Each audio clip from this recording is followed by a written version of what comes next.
আমি আপনাদের মির্জা আব্বাস, এলাকার সন্তান। বাংলাদেশের রাজনীতিতে নতুন করে আলোচনার কেন্দ্রবিন্দুতে বিএনপির সিনিয়র নেতা মির্জা আব্বাস।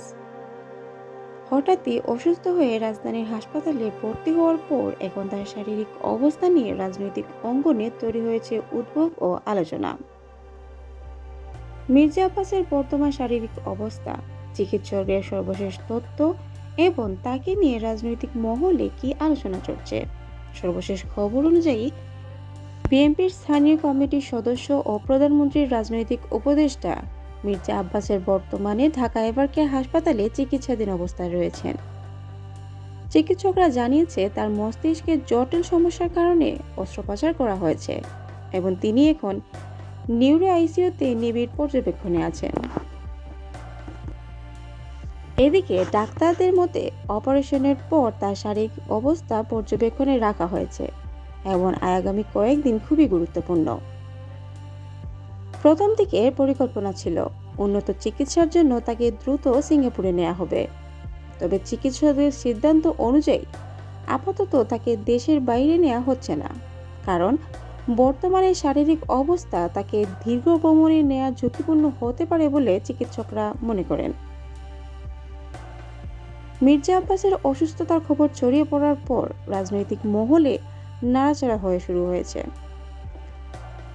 শুক্রবার জুমা নামাজের পর দেশের প্রধানমন্ত্রী তারেক রহমান নিজেই হাসপাতালে গিয়ে তার খোঁজখবর নেন। তিনি কিছু সময় মির্জা আব্বাসের শয্যাপাশে অবস্থান করেন এবং পরিবারের সদস্যদের সঙ্গে কথা বলেন। এই সময় চিকিৎসকদের সাথে আলোচনা করে তার উন্নত চিকিৎসার বিষয়ে নির্দেশনা দেন প্রধানমন্ত্রী। মির্জা আব্বাস বাংলাদেশের রাজনীতিতে দীর্ঘদিনের পরিচিত মুখ। তিনি ঢাকা সিটির সাবেক মেয়র, গৃহায়ন ও গণপূর্ত মন্ত্রী এবং বর্তমানে সংসদ সদস্য হিসেবেও দায়িত্ব পালন করছেন। দীর্ঘ রাজনৈতিক জীবনে তিনি বিএনপির অন্যতম প্রভাবশালী নেতা হিসেবে পরিচিত। সম্প্রতি জাতীয় সংসদ নির্বাচন ঢাকা ৮ আসন থেকে জয়ী হয়ে তিনি আবারও সংসদে ফিরে আসছেন। এদিকে মির্জা আব্বাসের দ্রুত সুস্থতা কামনা করে বিএনপি সহ বিভিন্ন রাজনৈতিক দলের নেতারা দোয়া ও সমর্থন জানিয়েছে। তার পরিবারও দেশবাসীর কাছে দোয়া চেয়েছেন যেন তিনি দ্রুত সুস্থ হয়ে আবারও রাজনৈতিক ময়দানে ফিরতে পারেন।